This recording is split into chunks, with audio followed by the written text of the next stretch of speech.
নমস্কার, আমি আচার্য পলাশ মায়নতন্ত্রের জগতে সবাইকে স্বাগত জানাই। গ্লোব টিভির পর্দায় যারা সরাসরি ফোন ইন লাইভ অনুষ্ঠানে ফোন করতে চাইছেন ফোন করতে পারেন। দেখুন, লাইভ অনুষ্ঠানে ফোন করার জন্য দুটি নাম্বার যাচ্ছে গ্লোব টিভিতে এবং আমার বুকিং নাম্বার, কন্ট্যাক্ট নাম্বার 9836955394 এবং 9836396305। ভারতবর্ষের সাধক যে সম্বন্ধে গ্লোব টিভির পর্দায় আপনাদের সামনে আমি অনুষ্ঠান করি, তার সঙ্গে সঙ্গে লাইভ ফোন ইন অনুষ্ঠানও অ্যাটেন্ড করি। যাদের যা কিছু জানার আছে, নিজের সম্বন্ধে কোনো কিছু জানার থাকে, কবে হবে, কি ঘটতে চলেছে, এই জ্যোতিষ বিচার বা গণনার জন্য আমার চেম্বারে আসার কোনো প্রয়োজন নেই।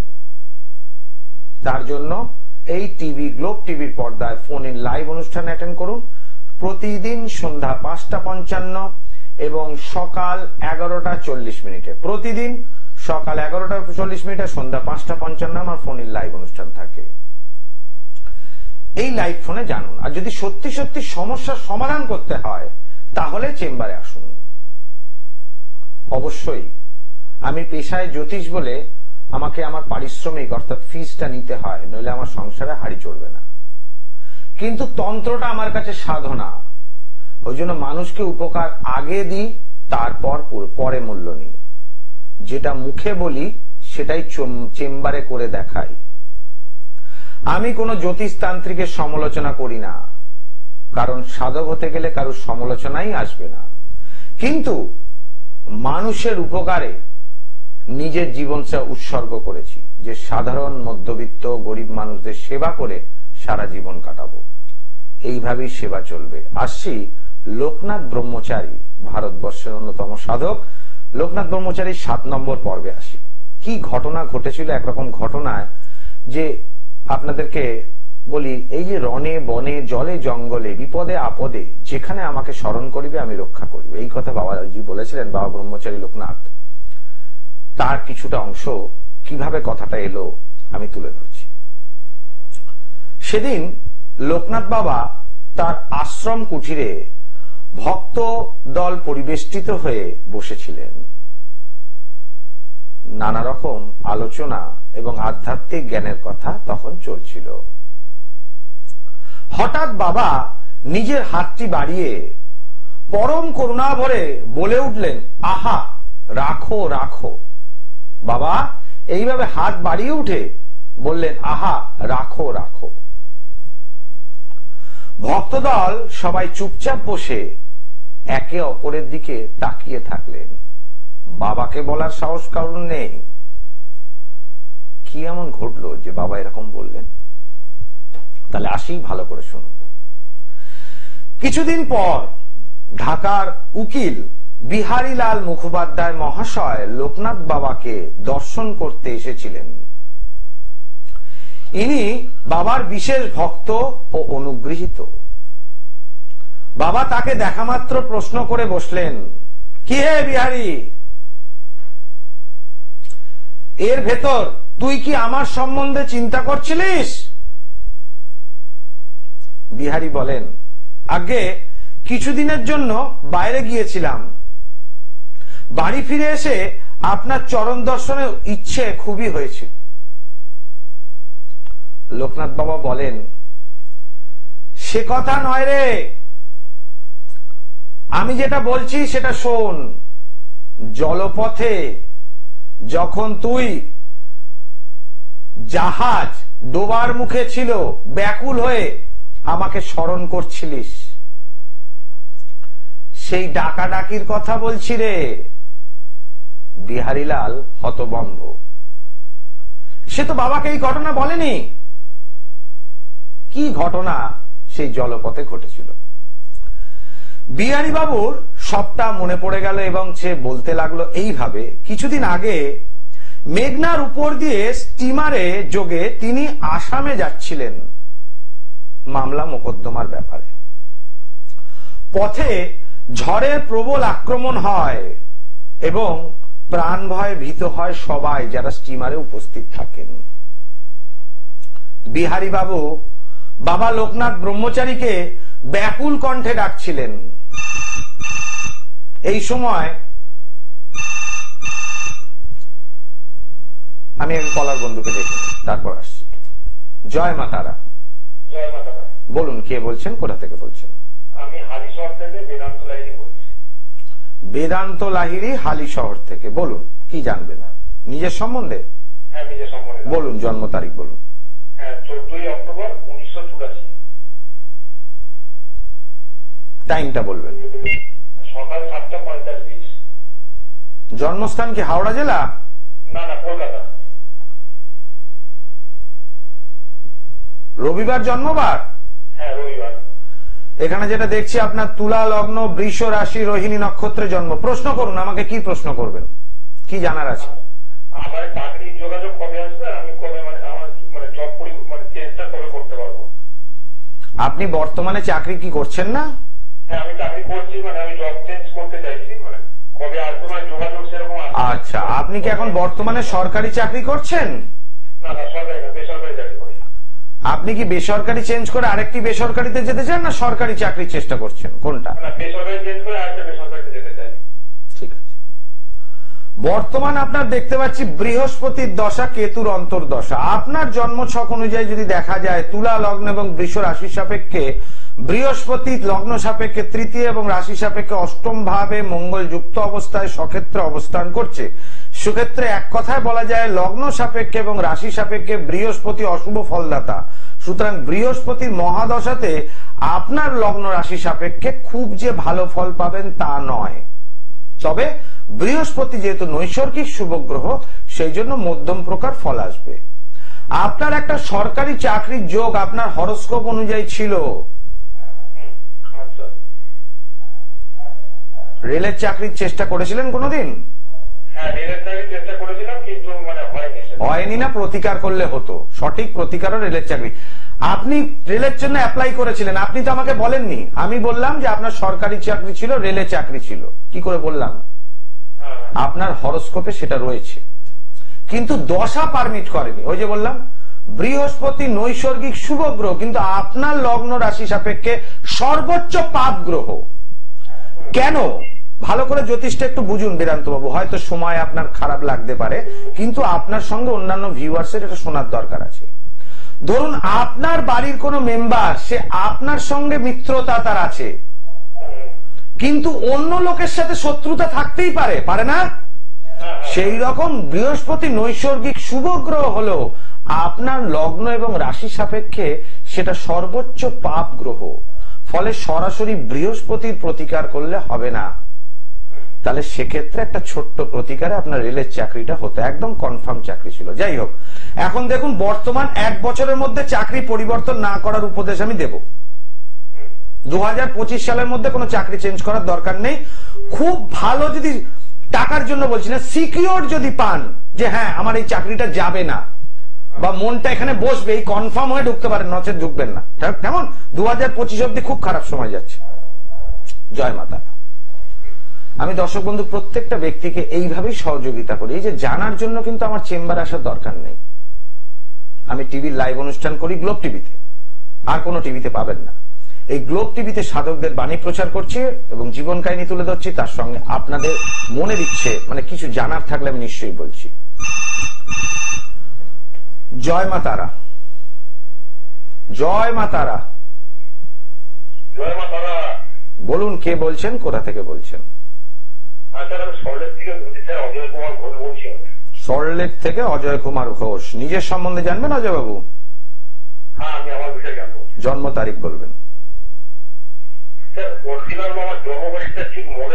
আচ্ছা, না না, ওটা তাহলে প্রেডিকশন ভুল হয়ে যাবে।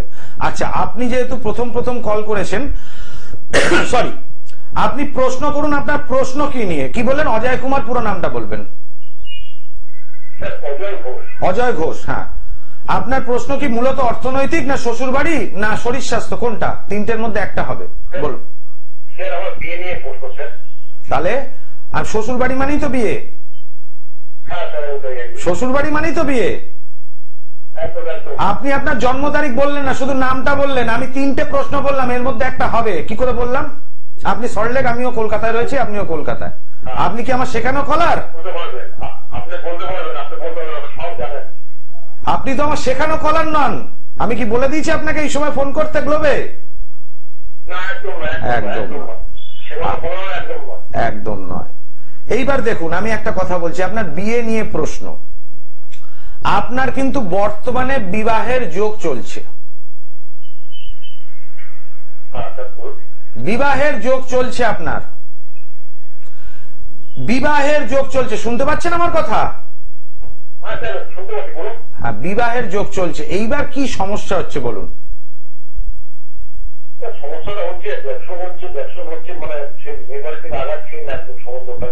আচ্ছা দেখুন, এই জায়গাটায় আমি তো আপনার বর্তমানে হাত তো দেখতে পাচ্ছি না, যেটুকু আমি সাউন্ড ভাইব্রেশন আপনার থেকে পাচ্ছি এবং আপনার নাম অনুযায়ী যদি বিচার করি এবং মুহূর্ত গণনা দ্বারা বুঝতে পারছি আপনার বিবাহ হওয়াতে কোনো বাধা নেই।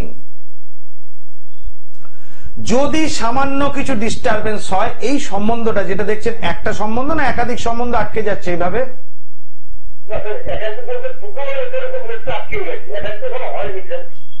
মানে আপনি যাকে, আমি একটা কথা বলি, হয়তো আপনি যাকে দেখছেন আপনার পছন্দ হচ্ছে তো তাদের হচ্ছে না, তারা একটু ডিলে করছে, আর আপনার যাকে হচ্ছে না সেই বাড়ি থেকে ফোন আসছে, এরকম কি হচ্ছে? আপনার বিয়ের যোগ খুব ভালো ছিল আজ থেকে ঠিক 1 মাস আগে অবধি, খুব ভালোভাবে বিয়ে হয়ে যেত। আমি যেহেতু আপনার ডেট অফ বার্থ পাচ্ছি না, হাতের রেখা দেখতে পাচ্ছি না, সেই জন্য এটুকু বলতে পারি এখন বৃহস্পতি বকরি আছে। বৃহস্পতি বকরি থাকাকালীন আপনার থেকে যে ভাইব্রেশন পাচ্ছি সেই অনুযায়ী কিন্তু বিয়ে হওয়ার যোগ আগামী 3 থেকে 6 মাসের মধ্যে নাও হতে পারে। এইখানে একটু হাতটা দেখতে পারলে ভালো হতো, সেই জন্য তো একটু যোগাযোগ করতে হবে। আমি বলছি না যে আমার কাছেই আসুন, আপনি একজন ভালো জ্যোতিষকে দেখে নিন কেন এই সমস্যাটা হচ্ছে, নিশ্চয়ই হাতটা দেখলে ডিটেলসটা আসবে, কোন গ্রহটা পীড়িত হয়েছে এটা পাওয়া যাবে। কেমন? দেখুন, আমি কিন্তু কাউকেই বলি না যে আমার কাছেই আসুন, আপনাদের যাকে ভালো লাগবে তাকে দেখান। আমি শুধু সেবা দিতে বসে রয়েছি, বাকি জীবনটা এইভাবে মানুষকে সেবা করে যাব, এটাই চেষ্টা করি। তবে আমি মঙ্গল শনি রবি আমার বাড়িতে বসি, শ্যামবাজারে আরজিগড় হসপিটালের কাছে, ওখানে আপনি আসবেন। কেমন? জয় মাতারা। দর্শক বন্ধু, আমি প্রত্যেকটা ব্যক্তিকে সহযোগিতা করি।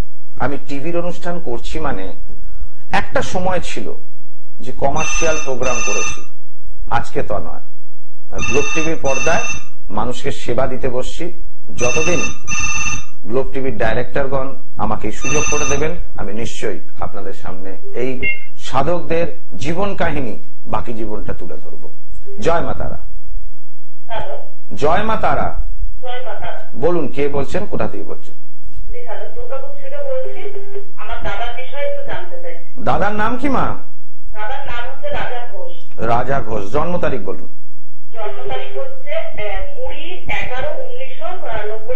20/11/1990। তাহলে এখন বর্তমানে বয়স 34 বছর, তাই তো? 34 বছর বয়স তো? টাইমটা বলবেন, জন্ম সময়। জন্মস্থান কি দুর্গাপুর? মঙ্গলবার জন্মবার? এখানে যেটা দেখতে পাচ্ছি ওর মকর লগ্ন, ধনু রাশি, মূলা নক্ষত্রে জন্ম। প্রশ্ন কি বলুন? কি কাজ করছো? ইলেকট্রিক কি মেকানিক? আচ্ছা, ইলেকট্রিক কাজকর্ম করছে, খুব ভালো কথা। এখানে দশমপতি শুক্র সে অবস্থান করছে একাদশে, রবি বুধ যুক্ত অবস্থায়, শনিচন্দ্র দ্বাদশে অবস্থান করছে লগ্ন সাপেক্ষে দ্বাদশ ভাবে, লগ্নের উপর রাহু, বৃহস্পতি তুঙ্গী অবস্থায়, মঙ্গল বক্রী হয়ে গেছে। ইলেকট্রিকের কাজ করছে, ঠিক কথা, কাজ কিন্তু খুব ভালো হচ্ছে না। হচ্ছে কি? লাইন চুজ করাই ঠিক হয়নি, ইলেকট্রিকের কাজ ওর জন্য নয়।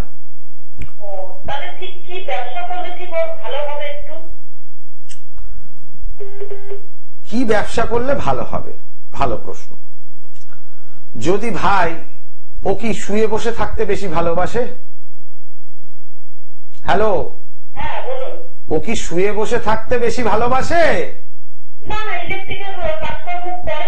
করে, রোজই যায় কাজে?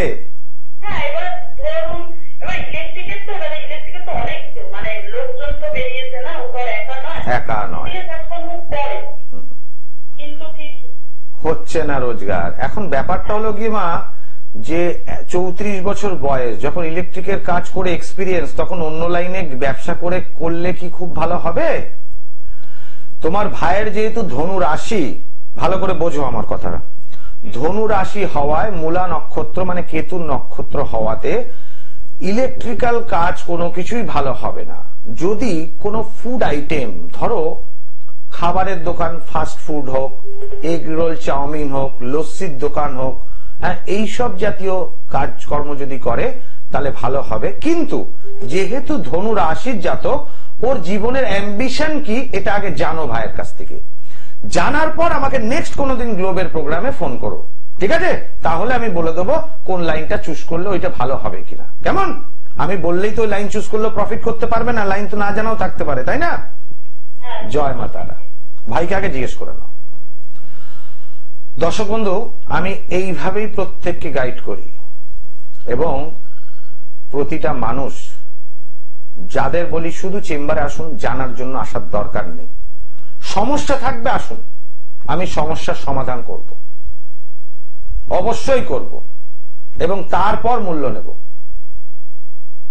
আচার্য পলাশ পারে না এমন কোনো কাজ নেই। কেন? এই যে তারাপীঠ যজ্ঞে দেখছেন ধারণ ছাড়া প্রতিকার করি, ধারণ ছাড়া প্রতিকার, হাতে কিছু দিলাম, বাড়িতে বসিয়ে রাখলেন, ধারণ ছাড়া প্রতিকার হলো, নোট নিয়ে নিলাম। নিজের ভক্ত, নিজের পার্টিকে মুরগি ভাবলে হবে না, তাদেরকে সেবা দিতে হবে। সেবাই পরম ধর্ম। আমার নয়, স্বামী বিবেকানন্দের কথা, সেটা আমি শুধু আপনাদের সামনে বলছি মাত্র। একজন ব্যক্তি নেই যে আমার কাছে এসে কাজ পায়নি, নট এ সিঙ্গেল পার্সন। এবার অনেকে বলতে পারেন যে এরকম লোক আছে যে টাকা না নিয়ে কাজ করবেন, যদি কাজ হওয়ার পর টাকা না দেয়। তাহলে আমার উত্তরটা এখানে দাঁড়ায়, আমার কাছে এসে অনেকে এরকম বলেন যে এর কাছে, ওর কাছে, তার কাছে আমি কোনো জ্যোতিষী বা তান্ত্রিকদের নিন্দা করি না, গিয়েছি, টাকা নিয়েছেন, কোনো কাজ হয়নি। তাহলে তারাও ঠকলেন। আমাকে নয়, আমি 100 জনের কাজ করলাম, আমি ধরে নিলাম আমাকে 60 জন পয়সা দিল না, 40 জন তো দিল, তাহলে আমি ধরলাম ঈশ্বর আমার জন্য 40 জনই ঠিক করে রেখেছিলেন। আমি এই মন্ত্রে এখন বিশ্বাসী। এক সময় রত্নাকর দস্যু, এক সময় হয়েছিল বাল্মীকি। আমি পারি না এমন কোনো কাজ নেই। যে কোনো মানুষ, যে কোনো ব্যক্তি, তার যোগাযোগ আমার সাথে থাকুক বা না থাকুক, তার যদি ছবি একবার দেখে নিলাম, আমি চাইলে তার ঊর্জা শক্তি পুরো চুষে খেয়ে নেব, সে যে ব্যক্তি হোক না কেন। হাজার হাজার সাধুর আশীর্বাদ চুষে খেয়ে নেবো একাই। এই টেকনোলজি আমি জানি। এই ভৌতিক ক্রিয়া, এই মায়ানতন্ত্রের এই যে ক্রিয়া, যে কোনো ক্রিয়ার অশুভত্বকে খণ্ডন করতে পারে।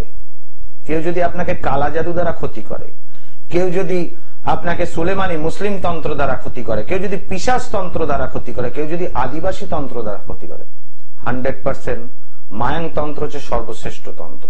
যে কোনো ক্ষতি থেকে মুক্তি পাওয়া সম্ভব।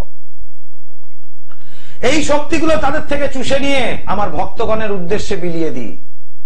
অর্থ, শারীরিক সুস্থতা এইভাবে বিলিয়ে দিই, নিজের কাছে কিছুই রাখি না। কারণ আমি নিজের জীবনটা ঈশ্বরের চরণে সঁপে দিয়েছি এবং বাকি জীবন মানুষের সেবা করবো, এই উদ্দেশ্য নিয়েছি। জয় মা তারা। জয় মা তারা। মায়ের নাম দিয়ে শুরু করো। বলুন। অবশ্যই মা। জন্ম তারিখ, ছেলের নাম বলুন প্রথমে।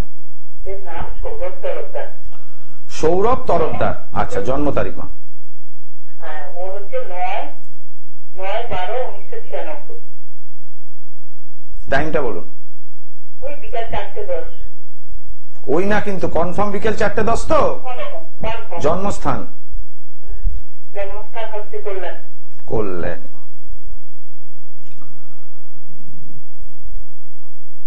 সোমবার জন্মবার আমি দেখতে পাচ্ছি, তাই কি? হ্যাঁ, ঠিক ঠিক। সোমবার 1996 সাল হলে 30 বছর বয়স।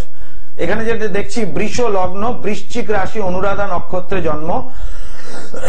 সরি, রবি চন্দ্রযুক্ত অবস্থায়, শুক্র সক্ষেত্রে অবস্থান করছে, কিন্তু ষষ্ঠ। ছেলের তো খুব তাড়াতাড়ি ঠান্ডা লাগে না অল্পেতে? প্রশ্ন কি? প্রশ্নটা বিবাহ নিয়ে। হ্যাঁ, বিবাহটা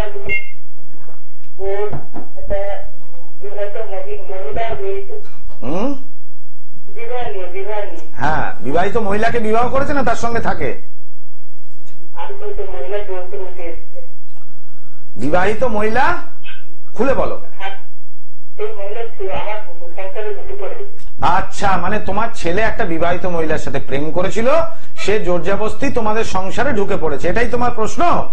হ্যাঁ হ্যাঁ, আচ্ছা, এটা তোমার প্রশ্ন না, এটা তোমার বক্তব্য। এবার প্রশ্নটা কি বলো আমাকে।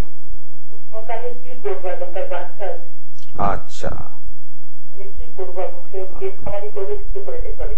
আচ্ছা মা, ঠিক আছে। আমি প্রথমে তোমার ছেলের অবস্থানটা দেখি।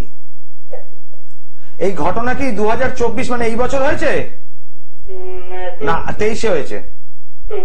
23 সালে হয়েছে। তা 23 থেকে 24 শেষের দিক, একটা বছর কি করছিলে তুমি? আমি তো একদম ঘরোয়া মানুষ, গ্রামের মানুষ, আমি যোগাযোগ করতেই পারি না। এবার একজনের কাছে শুনে আমি টিভি প্রোগ্রাম দেখে আচ্ছা, আমাদেরকে একদম মেরে ফেলছে। হ্যাঁ মা, এইখানটা আমি যেটা দেখতে পাচ্ছি মা, 2026 সাল থেকে ছেলের জেল হেফাজত আছে। এটা 2024-2026 সাল।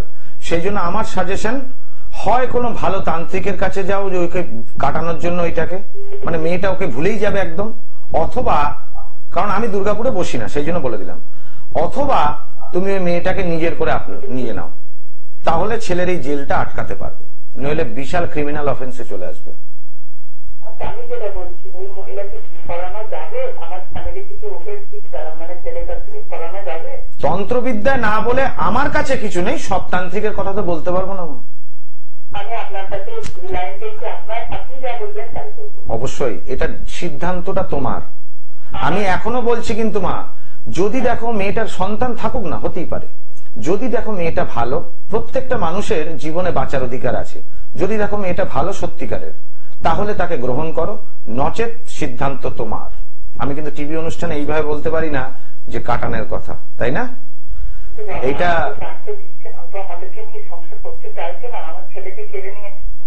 মানে অন্য জায়গায় যেতে চাইছে। তোমার ছেলে কি বলছে? তাহলে এক কাজ করো মা, ছেলেকে মহিলার সঙ্গে যেখানে যেতে বলছে তোমাদের যোগাযোগ থাকুক, ছেলেকে তার হাতে দাও, তারপর সময় সুযোগ বুঝে বাড়ির কোনো গার্জেনকে সঙ্গে নিয়ে আমার সাথে যোগাযোগ করো, হাজবেন্ডকে নিয়ে আসবে আমার কাছে, কেমন? জয় মাতা। হ্যাঁ, তাহলে আমি বলবো যে ছেলেকে ওই মেয়েটার সঙ্গে থাকতে দাও, ঠিক আছে? জয় মাতা। খারাপ সময় আসছে সেটা জানানোর কথা ছিল, আর কিন্তু আমি ফোন নেব না, কারণ যেটা আমি ধরেছি সেটা শেষ করতে হবে। আর ফোন দেবেন না, কন্ট্রোল রুমে বলে দাও, আর ফোন নেব না। সেদিনকার সমস্ত ঘটনা বিহারী বাবু সবাইকে বললেন। কি ঘটনা? সেই ঘটনা হলো, সেই বিহারী বাবু মেঘনার উপর দিয়ে স্টিমারি করে তিনি আসামে যাচ্ছিলেন একটা বিশেষ আইনি মামলা লড়ার জন্য। সেখানে ভয়ঙ্কর ঝড় হয়, সবাই প্রাণ ভয় পেয়ে যায়। বিহারী বাবু বাবা লোকনাথ ব্রহ্মচারীকে ব্যাকুলতার কণ্ঠে বাবাকে ডেকে উঠলেন, জয় বাবা লোকনাথ, প্রাণে বাঁচাও, বাবা লোকনাথ, প্রাণে বাঁচাও। এইভাবে ডাকছিলেন বিহারী বাবু। আর বাবা তার নিজের কুঠিরে বসে তার হাতটার বাড়িয়ে দিয়ে বললেন, আহা, রাখো রাখো।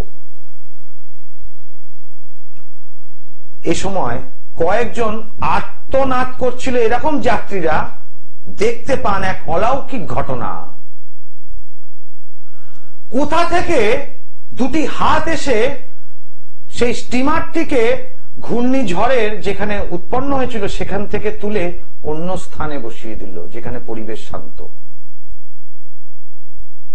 অলৌকিক এই ঘটনা শুনলে গায়ে কাটা দেবে। এই লোকনাথ ব্রহ্মচারী সাধক, এগুলো যোগ সাধনা বলে। এই যে বলি যে কোনো মানুষের ঊর্জা শক্তিকে চুষে নেওয়া, একে যোগ সাধনা বলে। যে কোনো মানুষের করি না, যারা দুষ্টু, যারা বদমাইশ, তাদের থেকে চুষে নি। এবং যে সমস্ত ভক্তরা আমাদের কাছে আসেন, আমার কাছে আসেন, সে অর্থনৈতিক সমস্যা, পারিবারিক সমস্যা, আমি তাদেরকে বিলিয়ে দিই সে শক্তি, যাতে তারা ভালো থাকে। সেদিনের সমস্ত ঘটনা বিহারীবাবু সবাইকে বললেন এবং সবাই অবাক হয়ে সমস্ত ঘটনা শুনলেন এবং উপস্থিত যারা তারাও বুঝলেন।